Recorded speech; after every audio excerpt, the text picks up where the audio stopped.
As someone who has lived over half a decade in Germany, I have been privy to that country's particular foibles. A couple of years ago, the magazine American Mind even referred to me as German, but that would be going a bit too far. My love for German literature, music, and philosophy was always very strong, and it is German philosophy that ultimately brought me to Germany.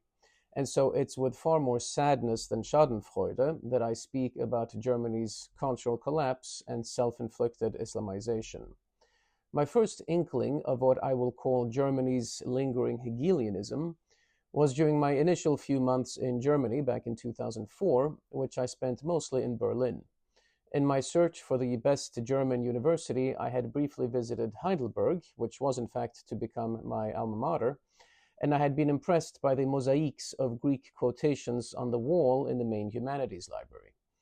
When I soon thereafter walked into the Humboldt University in Berlin, the large quotation on the wall that greeted me there was from Karl Marx. It was the famous line from the thesis on Feuerbach that philosophers should not just interpret the world, but also change it. And so when I saw that Karl Marx quote in Berlin, I thought to myself, Heidelberg it is. Now, in fairness, the Marx quote had been put there during the communist East German era, but it was still a sign of a self-satisfied Hegelian spirit that has never left Germany. Just as that Hegelian spirit once contributed to Germany's rise, it is now, just as surely, contributing to Germany's fall. The recent election in Germany and the new coalition government under Friedrich Merz are a microcosm of this spirit.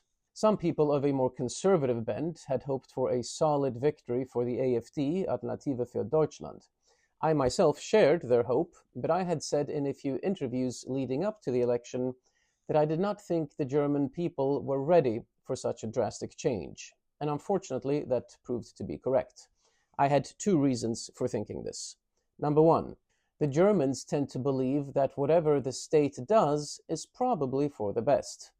This is in contrast to the Americans, who have an ingrained rebelliousness and distrust of the federal government, and to the French, for example, who run to the barricades the moment they are asked to work to the age of 62. This means that whatever the blunders of previous German governments, whatever the dissatisfaction with the country having been flooded by Muslims, the Germans feel very queasy about the notion that their government may be utterly incompetent or is blatantly lying to them, whereas the other two aforementioned peoples, the Americans and the French, generally insist that their government is lying to them, even when it's not. And so radical political change becomes almost unthinkable in Germany because a widespread feeling of political rejection of the government is less likely to take root in that country. Number two, while many peoples of the world tend to think quite highly of themselves, this is a normal state of affairs, there is a particularly German flavor of this self-righteousness that dictates that whatever is their own situation, their own state of affairs, is that toward which the whole world ought to aspire.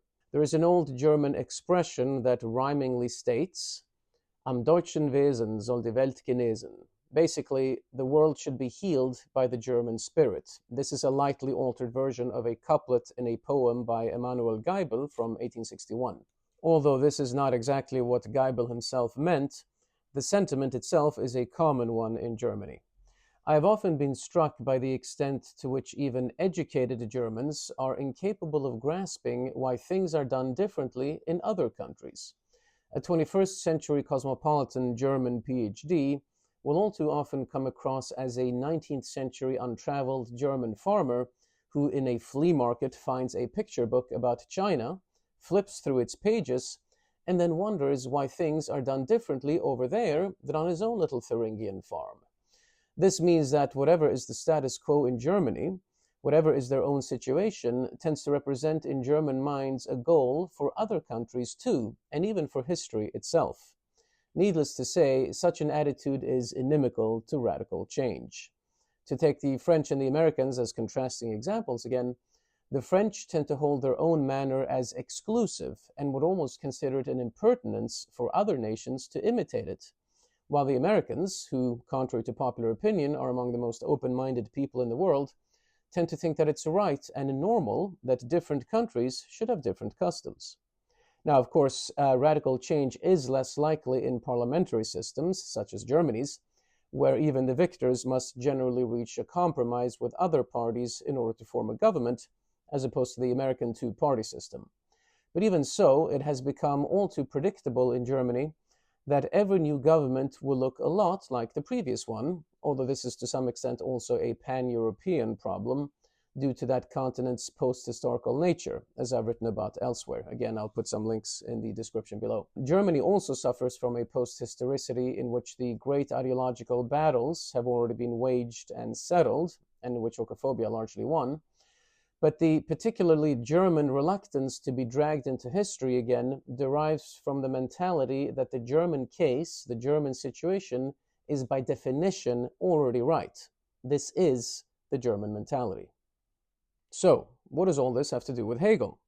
Well, these attitudes of state worship and of Germany as the summit of history are Hegelian, even though they represent a vulgarization of his philosophy that ignores some of his more complex statements. A number of Hegel scholars would no doubt take issue with my characterization of it, and even I have a bit of a soft spot for Hegel myself.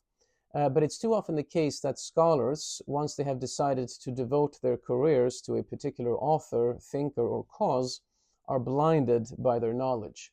Their image of the man crystallizes into a statue, and they forget that it's still possible to sit down and simply read what he wrote, black on white. The increasing inability of modern intellectuals to deal competently with primary sources is a whole chapter unto itself. And now Hegel, in several places, does paint his own Lutheran Prussia as the goal of a long historical development, and he comes across in no small part as suffering from state worship. One can consult, for instance, the section called The Abstract Definitions of the Nature of Spirit in the introduction of Lectures on the Philosophy of History, a work where he also uses such phrases as the end goal of the world, and where he platonically reduces the development of spirit in the world to an essence, namely the essence of freedom. This freedom is then conveniently embodied in such figures as Frederick the Great and Luther, and Hegel displays, sometimes at least, an almost nauseating reverence for those people. Now, it's true that in my Western Self-Contempt, I wrote half-jokingly about Germany that Allied carpet bombing took the Hegelian spirit out of that country. And of course, it would have been strange if the destruction of the country in World War II had not had a chastening effect.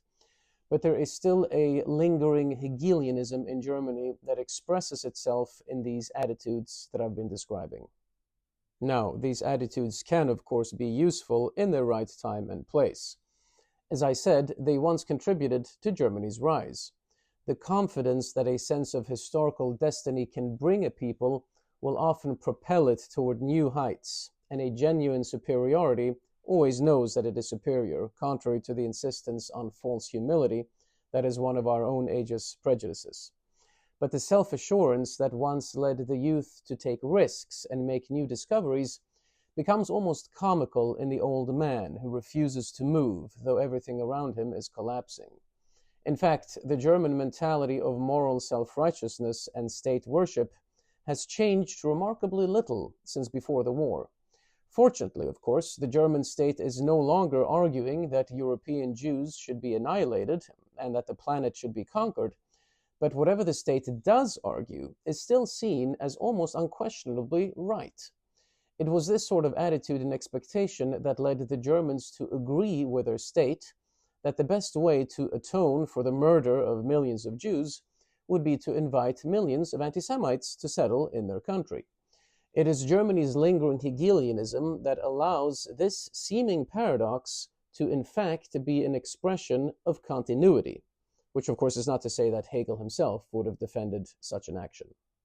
The German popular writer Joachim Fernau, in his book Disteln für Hagen, Thistles for Hagen, originally published in 1966, argues that the German's soul needs the Immaculate, not the truth, which in part explains the mainstream political disgust for the AfD. If some association, however tenuous, can be made with the Immaculate, with the miasma of the Nazi past, then this trumps the truth that the nation is being overrun by Islam. It sounds hackneyed, but the Germans have a visceral distaste for the lowbrow and the sordid, and they associate greatness with the cleanly and the lofty. This is why they can never love someone like the poet Heine, who's actually funny, as much as they love Goethe, who is always lofty and always elevated and has absolutely no sense of humor. So when Thomas Mann says in his 1945 speech, Germany and the Germans, that Germany was always closer to Luther than to Goethe, I do not think, my love for Mann notwithstanding, that he's entirely right. The Germans are really half Luther, half Goethe, the self-satisfied and somewhat violent Philistine Bürger on the one hand, and the humorless intellectual desiring only the noble and the immaculate on the other. In fact, as history progresses and the dangers to Germany amass, the opportunities for appearing morally superior, virtuous, and immaculate increase, and this lets Goethe loom ever larger in the German imagination. As he does so, the attitude grows among Germans that takes a lofty and not practical approach to the world's problems, and that looks down on a poor world that has not yet become sufficiently German. Although there are, of course, differences between the political left and right in Germany, as in all other countries, it's noticeable that the German left of 1968, with its moralizing sense of superiority, took over quite seamlessly from earlier generations of German right-wingers who had wished to improve the world in their own way, but always after the German manner. This desire for the lofty and the immaculate also goes a long way toward explaining the Germans' inability to understand the realpolitik of Donald Trump's America, where the immaculate is perfectly welcome as long as the result is effective. Admittedly, the East Germans are a bit of an exception here, since their history with dictatorial communism has revealed to them the importance of the practical over the immaculate, and so the AfD is stronger in East Germany. The continuity from German right to left is also seen in the fact that, paradoxically, the extreme crimes of which the Germans made themselves guilty in the last century have increased their self-satisfaction.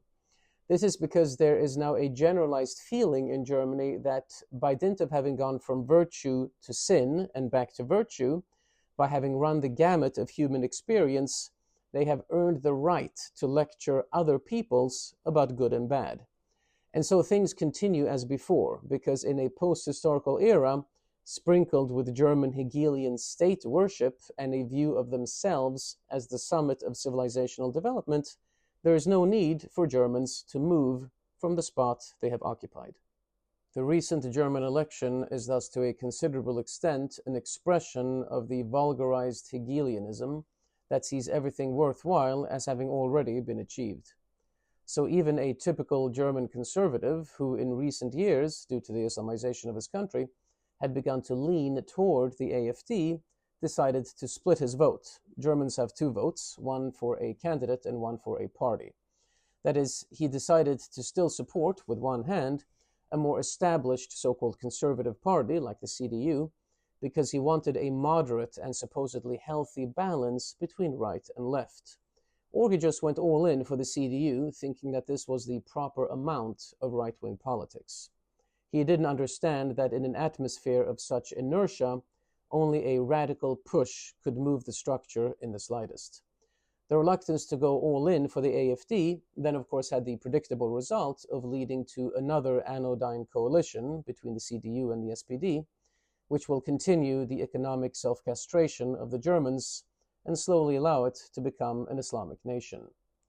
This last point especially I say with great sadness, as I mentioned in the beginning.